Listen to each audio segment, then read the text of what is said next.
another episode of Belongs to the Shadows. I'm your creepy host, Jaime Bennett. On this episode, I'm going to be talking about scary fairy tales, as well as the darker side to the fairy folk. Viewer discretion, listener discretion is advised.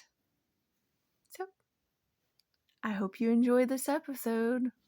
So today's topic is going to be really interesting on Belongs to the Shadows. As always, viewer, listener discretion is advised. A lot of us have grown up with fairy tales, and if you dive deeper into these fairy tales, you'll realize that some of our beloved fairy tales from our childhood have a darker side to them. So I'm going to be telling you some scary fairy tales, and I'm going to give you a closer, deeper look at some of our beloved fairy tales that we've grown up with as children, and let you see the more disturbing side to these fairy tales. I love Grimm's fairy tales because they're not all sparkly and happy and shiny. I think that, I like the darker fairy tales because it's more truthful. Like it's more in depth. There's more of a storyline there. I always said that if I would ever get to play a part in a movie or a TV show, I would always want to be the bad guy, because it seems like the bad guy or the bad person in the TV show has more depth to them. So here we go. I'm getting this from people.howstuffworks.com/10 dark fairy tales. Fairy tales that are way darker than you realized as a kid. And this is by Patrick J. Kiger, and it was updated October 20th of 2021. There are several versions of Little Red Riding Hood, for example. The two best known versions are written by Charles Perrault and Brothers Grimm. And like I said, I'm a huge Brothers Grimm fan. If you grew up watching classic Disney movies like I have, like Snow White and the Seven Dwarfs, Cinderella, or reading the Little Golden Book version of Pinocchio, you probably are accustomed to thinking that fairy tales are wholesome entertainment for young children.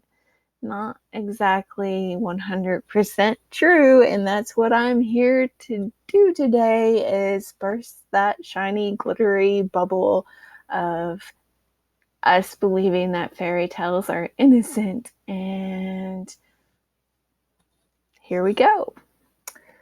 It may come as a shock to you all, knowing that Snow White, again, as an adult, and realizing this is a bit macabre. For example, think about this. The jealous queen orders the huntsman to kill Snow White.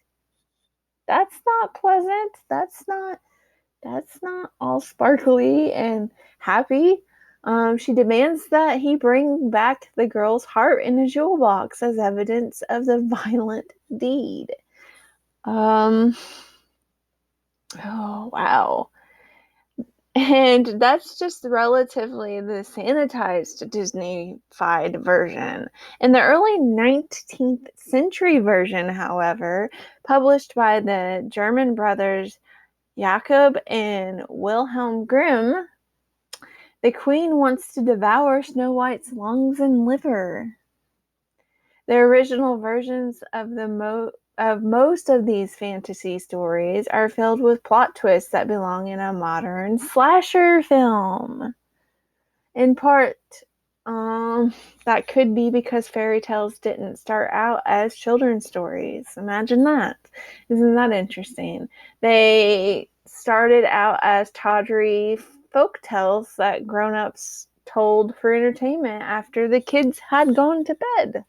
When the Brothers Grimm published their first edition of of Nursery and Household Tales in 2 volumes, which happened in the years 1812 and 1815, it had been meant for adults.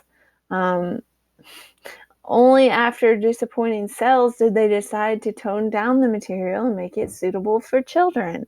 The tales mostly came from friends and relatives. The brothers significantly revised many variations of French fairy tales already written by people like French writer Charles Perrault. Isn't that interesting? That's extremely interesting to me. I'm finding out some of this stuff as I'm reading it to you. But even after the Brothers Grimm sanitized the tales, they didn't totally eliminate the scary stuff. I think that's why I like the Brothers Grimm. It's more in depth. It's more true to how it could be if these things could happen. That was because fairy tales were intended not just to entertain children, but also to educate them about the consequences of evil deeds. The late psychologist Bruno Belterheim, for one, argued that the creepy stuff helps children to grow emotionally by allowing them to grapple with fears that are part of growing up. I don't like to sugarcoat things. I'm not going to word it in a way that could be considered gruff, but I will not sugarcoat things. I think that it's better, in my opinion, don't come at me. This is just my opinion, but I think it's better for children to know the facts of life. Like when my cat Phoenix passed away, my beloved Phoenix, she was my daughter's therapy cat. And, my daughter was still like relatively young when Phoenix passed away. And I didn't sugarcoat her death by saying, oh, she's just sleeping. I said it like it is. I said she got really, really sick and she died. And, we're not going to see her again. Like, I don't think it is healthy to sugarcoat things. I think that kids need to know the reality of things, but word it in a way that, is caring. Word it in a way that's not so blunt. Try to be appropriate with your wording and try to handle it in a suitable fashion. When you think back to the 1940 Disney version of the film Pinocchio, or their version of Pinocchio, you probably remember the puppet's nose growing to indicate that he was lying. And his cute little pal, Jiminy Cricket, who would sing the movie's most memorable song, When You Wish Upon a Star. Time magazine critic Richard Corliss notes that the movie also taught, and this is in quotations, the movie also taught moral lessons in the most useful way by scaring the poo out of the little ones. The script emphasizes, for example, the dangers of running away from home and falling into the clutches of an evil adult. A kidnapper, Stromboli, tells Pinocchio, when you grow too old, you will make good firewood. But the film's source material, an 1883 story by Carlo Collodi, is even more disturbing. When Pinocchio is teased about his wooden head by his cricket companion, the enraged puppet throws a hammer and kills him. So yes, fairy tales have a deeper, darker side than we have grown to know and love.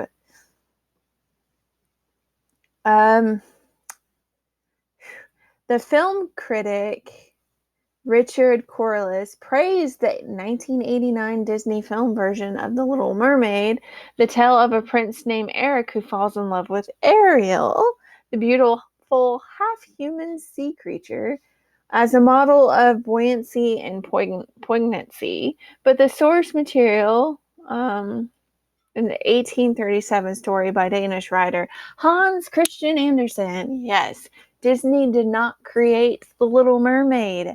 If you are a huge Little Mermaid fan, you really, really, really need to read Hans Christian Andersen's version of The Little Mermaid. It will well, it will give you a whole new side to The Little Mermaid. It is considerably darker, and I think that that's why I like it, because like I said before, the darker version is more raw, it's more original, and it's more in depth. It shows people and characters how they are. It doesn't sugarcoat things. The film version of Ariel makes a deal with Ursula the Sea Witch. As you all know, Ariel trades her voice to be able to have legs and walk on the land. So, the Sea Witch converts Ariel temporarily into a human being in exchange for her singing voice, like I had just said, which the witch puts inside a seashell. In Anderson's telling, however, the witch silences the Little Mermaid by cutting off her tongue. And unlike the movie, the original story doesn't end happily ever after. Instead, the Little Mermaid loses her prince to a human bride and smiles at him one last time as she and her sisters rise slowly to heaven. Isn't that interesting? There is a Hans Christian Andersen version of The Little Mermaid, live action film. I've watched it. It's not half bad. It's pretty good. I I hate to say this, but I think I like it better than like the Disney version, just because it's more raw and it's more true to the original.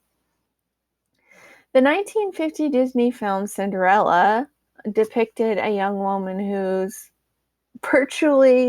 had been virtually enslaved by her evil stepmother, but gets a chance at happiness when her fairy godmother intervenes. The godmother transforms Cinderella's ragged attire into an elegant gown so that she can attend the royal ball and meet the Prince Charming. Her magical reprieve only lasts until midnight, and then she flees, leaving behind one of her glass slippers, of course. The prince finds it and goes looking for the mystery woman who's enthralled him. Cinderella's two evil stepsisters try on the slipper, but their feet are far too big. The shoe is just right for Cinderella, and then she marries her handsome prince.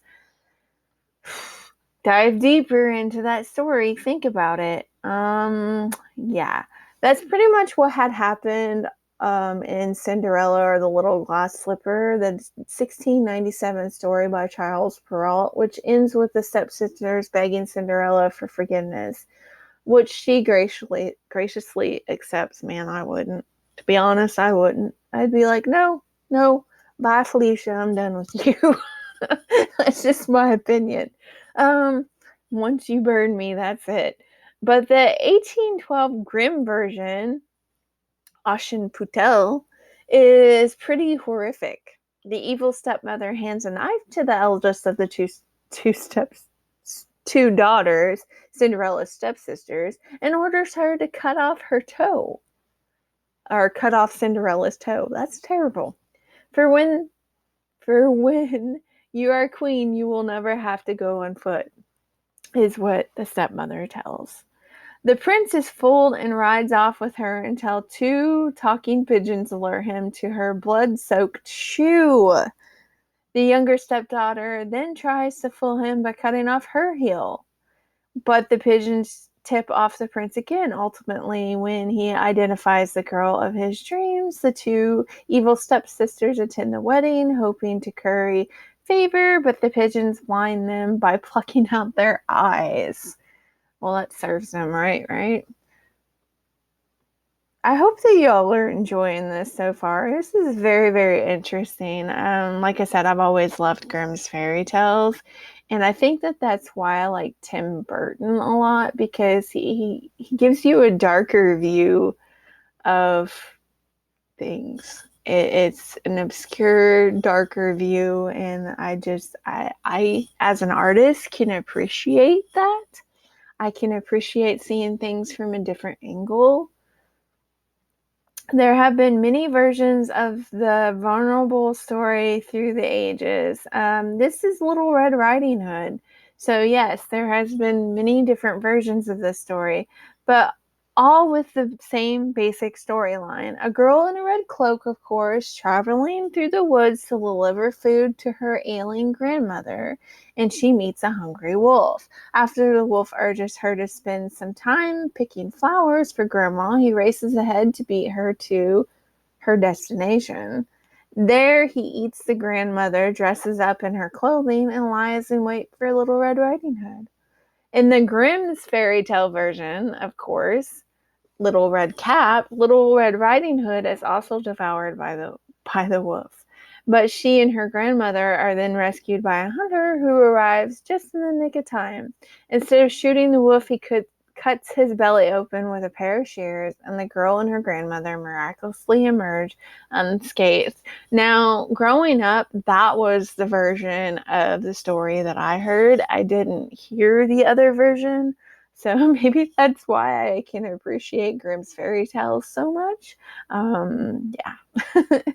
At least there's a happy ending in Charles Perrault's version, which he intended as a warning to young women to avoid sexual predators. He simply allows the flirtatious Little Red Riding Hood to be eaten.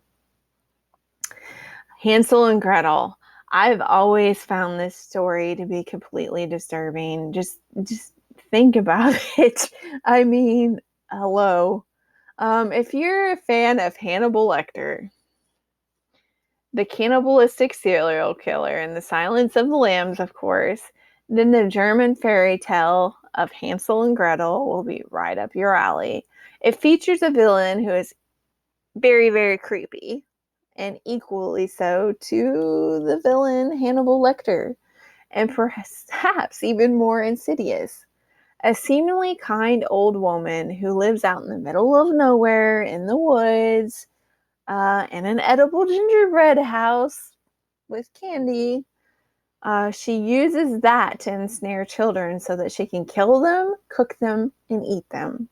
Though, in fairness, she at least doesn't boast of dining upon their livers with fava beans and nice Chianti.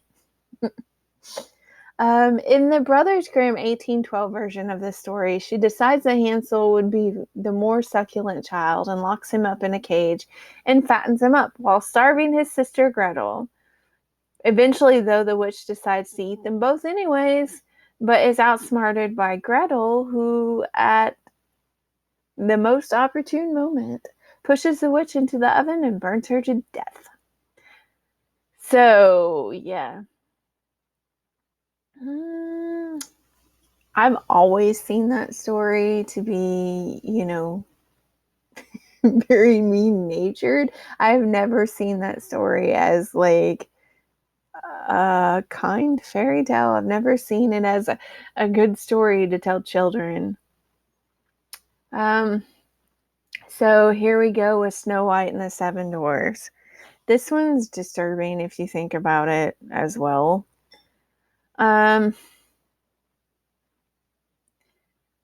This story was notable because it had launched the modern trend of the sanitized fairy tales back in 1938. The animator, Walt Disney, decided to make the Brothers Grimm story, Little Snow White, into his first full-length movie. Naysayers, including his very own wife, Lillian, had tried to talk him out of it, warning that adults wouldn't sit through a musical featuring a bunch of bearded dwarves. But he had trusted his gut, borrowed $1.5 million to make it. And as it had turned out, Disney was right. The Depression-era audience in need of uplifting flocked to the movie theaters to see the beautiful tale of a young woman who bests a villainous queen and captures the heart of a handsome prince. And then the movie became a huge hit. While Walt Disney kept the Brothers Grimm macabre heart in a box angle, he did omit some even grislier details. In their version, for example, Snow White's evil stepmother is invited to Snow White's wedding, where the guests heat a pair of iron shoes on burning coals. She's then forced to step into the red-hot footwear and dance in agony until she falls down dead. This tale, originally told in print by the brothers Grimm, a miller lies to the king, telling him that his daughter can spin straw into gold. I remember that fairy tale. The king locks her up in a tower. This is Rumpelstiltskin, by the way. I guess I should mention that. The king locks her up in a tower filled with straw and demands she spin the straw into gold by morning or else. Then she, of course, cannot spin straw into gold, but suddenly an imp-like creature named Rumpelstiltskin appears. In exchange for her necklace, he spins her straw into gold. This exchange continues until Rumpelstiltskin eventually demands her first child. Its enduring popularity is pretty remarkable, considering that the story of a creepy little man who tries to steal a child for who knows what unsavory purpose. So it's pretty popular considering that that's what it's about. Rumpelstiltskin, who has magical powers, transforms the humble miller's daughter into a queen. In exchange, of course, for the promise of her firstborn child to him. She needed to turn over the firstborn child to him. I should reword that. Yeah, so that's disturbing. When he comes to collect her, only out is to correctly guess his name. But when she manages to do just that, things get even weirder. The devil has told you that, Rumpelstiltskin says to her, and he gets so angry that he stamps his foot and somehow plunges his entire right leg deep into the earth. When he tries to pull himself out, he tears his body into two. So yeah. How interesting it is. So the movie Frozen has become very, very popular, but did you know that it is called the Snow Queen? And yeah, it is got its inspiration from Hans Christian Andersen's 1844 story, The Snow Queen. The movie version features two sisters, Elsa and Anna, of course. Elsa, who has a paranormal power to create ice, and Anna, who's endangered by her sister's ability. Elsa grows up to become the queen of the Northern Kingdom, but things do get complicated after Anna, her sister, accepts the marriage proposal of a secretly creepy Prince Hans visiting from the south. After some ice-related plot twists, all ends well when Elsa deports Hans and Anna finds true love with an ice seller. Isn't that interesting? But the Andersen story, in contrast, is more like something you would encounter in a nightmare. A little boy named Kay gets shards of glass from a broken magic mirror embedded in his eye and heart. The glass had somehow turned into ice, which the reasons are not clear, leads to Kay becoming abducted by a mysterious woman in white who swoops down on him during a snowstorm. His sister Gerda then has to launch a search and rescue mission to retrieve him from the Snow Queen's palace, which is guarded by an army of bear cubs, snakes, and porcupines. I also wanted to take a moment to talk about the darker side to the fairy folk, because a lot of times when people hear the word fairy or fae, they think of like Tinkerbell and these happy, jolly little creatures, humanoid creatures. So I'm going to be reading this from the website ancientorigins.net/myths/legends Europe/fairies. The darker side of Irish fairy lore, when encounters turn dangerous. This was updated March 9th of 2019 by David Halpin. When we think of fairies, Many of the more popular fairy tales tend to have almost playful nature. Like I said, you think of Tinkerbell a lot of times, but that would be wrong to assume that this means that fairies are always benign. Many accounts within Irish folklore, however, describe people who have had much more disturbing fairy encounters, and those who speak of these experiences are often traumatized by what has happened to them. That's just providing that they recover enough to even speak about it, because meeting the fairy folk can lead to abduction, madness, and even death. We do hear of warnings, of course. Don't step into the fairy circle, whether it be a ring of mushrooms or even an ancient group of stones. Sometimes, though, people actively seek to enter the land of the fairies and deliberately visit a place associated with the good people in order to commune or seek gift of some sort. An example of a place is called the Ring of Wrath on the Wicklow Carlisle border. This ancient site has two main attributes supposedly connected to the power of fairies. That's interesting. The first story is that the first thing is that a couple who cannot conceive can visit the wraith, at certain times of the year and ask the fairies for help. This can also be the case for a person seeking to marry. They can make a request to the fairies and the ancestor spirits of the place, and it is said that if their wish is granted, they will be married within a year, providing the ritual has been done correctly. The second fairy gift associated with the Ring of Wraith is that if a musician can sleep there overnight during one of the ancient pagan festival dates, and when they awake, they will receive the gift of otherworldly musicianship. At a price, of course. There's always a price. But these are not the traumatic experiences that the author alluded to the start of the article.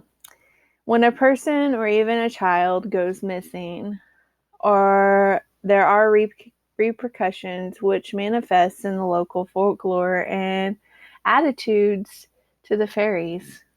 One of the examples was a case from Wicklow County when a young girl vanished for 3 days. The whole community searched high and low for her, looking in fields, ditches, and woodlands, to no avail. And when the girl finally reappeared, she told her parents that she had been taken away by tiny men in red. The girl managed to overcome her ordeal, but the site of the abduction was recorded by the locals and preserved so that nobody else suffered the same fate. Can only imagine the distress and anguish of parents looking for a child or a family member. The whole community comes together to look for the missing person, but they also recognize the ancient danger of straying into a place associated with fairies. And that fear informs their behavior going forward. In fact, when someone claims to have returned from a fairy realm, because there seem to be more than one realm, imagine that, their lives are often changed forever just by recounting what has happened to them. There's another famous example of an Irish fairy abduction. A woman went missing overnight, and when she was returned, she told those who had been searching for her that she was in lovely cities and saw lovely women who bowed to her. There seems to be a tantalizing parallel to more contemporary UFO abductions in that encounter, as the woman was describing a more technological advanced destination than the area of rural Ireland where she initially encountered the fairies. Other researchers, such as Jacques Vallée, had commented upon these similar motifs. In the past, indeed, the description of the inside fairy mounds being artificially lit, as mentioned in the book The Secret Commonwealth by a 17th century folklorist Robert Kirk, should give us pause for thought when considering similar encounters with spirit beings from around the world.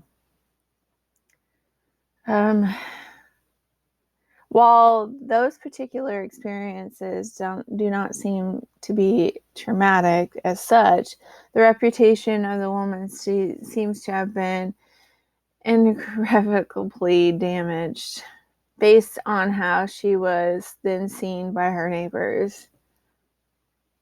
That is often the matter. It's often the case in many darker fairy encounters that are less well known simply because people are very often reluctant to speak about such things.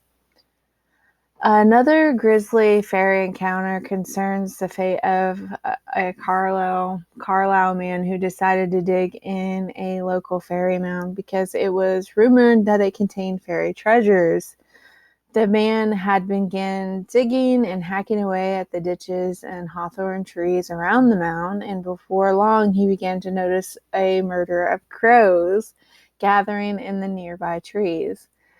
A faintness soon came over the man, and he decided to head home, but when he arrived, he began to bleed from his eyes. Was this a punishment for digging and searching where he should not have trespassed? There are so many tales of physical correspondence occurring to someone who damages a fairy tree or fort. It's most likely because, and there's another example of this, extreme bad luck to extent of death is another outcome which is well known in Ireland. When a person cuts down a fairy tree, often people will suffer the consequences and only later reveal their mistake in having damaged fairy property. That is not only because people are afraid of what others will think of their beliefs, but also because the person has now witnessed the consequences of disrespecting a fairy place and knows to avoid punishment may bring even more wrath down upon them. Another less discussed manifestation of fairy encounters is madness and the inability to process something so otherworldly that a person falls into a complete breakdown, never to return to a normal life again. These are often experienced by a person who will only reveal when you have gained their trust or the trust of a connected family member who has witnessed the effects of the event firsthand. Embarrassment and confusion, and indeed a person's reputation, can often dictate whether their story is even told at all. Could you imagine that? That would be so scary. I mean, a lot of times people who say that they've been abducted by aliens get made fun of. It's like the whole Bigfoot theory. You know, there are people who believe in Bigfoot out there and have evidence of Bigfoot, you know, molds. Like they've poured plaster in a Bigfoot footprint and they have those as evidence, and a lot of people think that they're crazy. I don't think people are crazy for believing what they believe in. It no harm to me, so why ridicule them? Another well, many times the surrounding strangeness of the events manifests phenomena which simply can be processed without shattering an existing worldview. They often sit outside any rational explanation, and this is why they end up discarded. Like I said, the Bigfoot theory. There is an Australian writer named Joan Lindsay who describes similar experiences in her childhood, which led her to write her novel Picnic at Hanging Rock. In this case, perception, time, and the other world all converge to create a classic fairy experience without the usual fairy terminology. It was finally an example of the darker aspect of fairy encounters. In this account from the Irish Folklore Archives demonstrates the upset and confusion which many feel before they can even speak of about what they believe happened to them. In many cases, in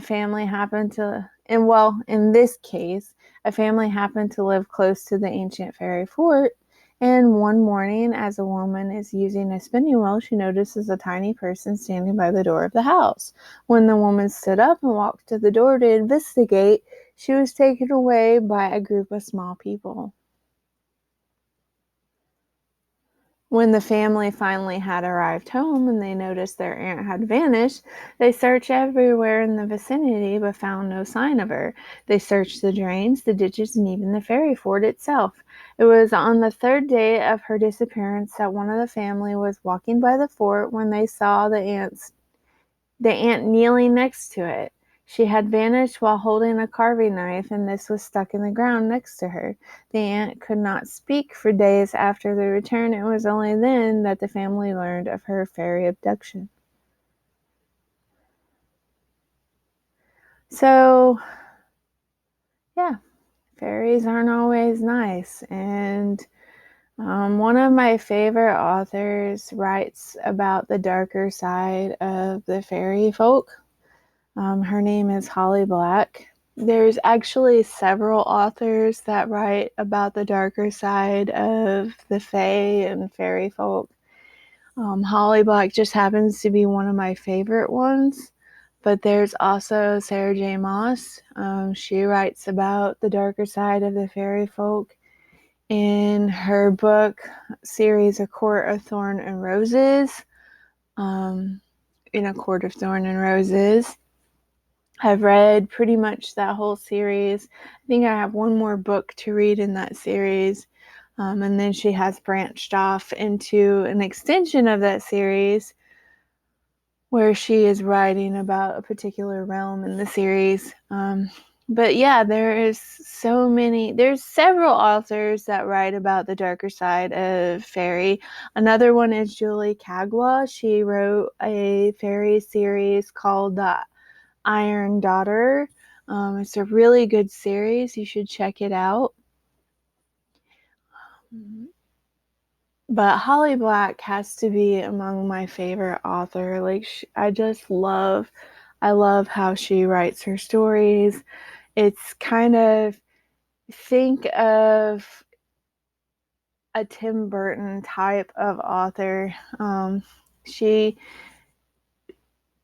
just writes about the darker side of the fairy, and she writes about like the mischievous side, the not so nice side, you know. It's not all glitter and happiness in her books, and I think that's why I really, really like Holly Black's books, because it seems more raw, it seems more in depth, and it seems more real, like more realistic, like it could actually be that way. I love the unseelie and seelie courts, and a lot of times that is written in these books. They talk about the unseelie and seelie courts with the fae.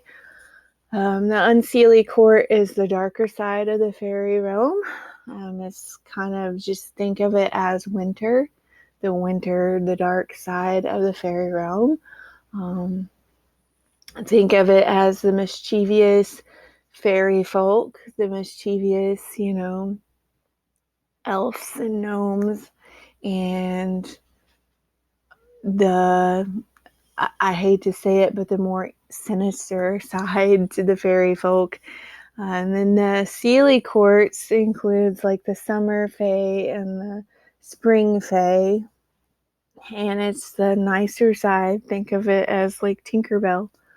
I love reading about the unseelie courts and the seelie courts, and I love reading about Tir na Nog and Puck and all the characters from like Midsummer Night's Dream. There have been authors who have extended upon that, who have built upon that, and who have made these characters into something more. There is a book called The Goblin King, and I don't remember who wrote it at this point, but it is another one of those seeing the darker side of the Fae folk. Yeah, it's a really, really good book.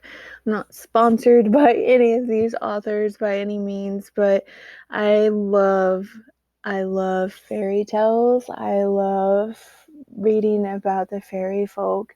I love elves. I love all of that stuff. I think that I always have, because, growing up, I didn't read the classic fairy tales. Some of them, yes, I did. But the fairy tales that I got read as a child and that I read as a child were Grimm's fairy tales. And I think that's why I like the darker fairy tales so much more than the cutesy wootsy fairy tales.